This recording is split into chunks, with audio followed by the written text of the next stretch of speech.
n'y aura pas de supergroupe des nationalistes au Parlement européen.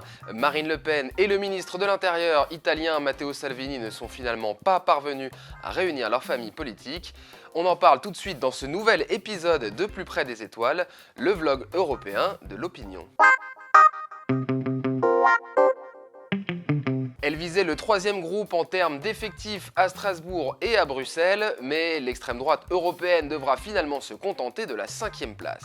Identité et démocratie, c'est donc le nouveau nom de ce groupe dévoilé jeudi à Bruxelles et dont les principaux membres sont donc le Rassemblement national, la Ligue italienne, l'AfD, l'Alternative pour l'Allemagne, ainsi que d'autres formations venues d'Autriche, de Finlande ou encore du Danemark.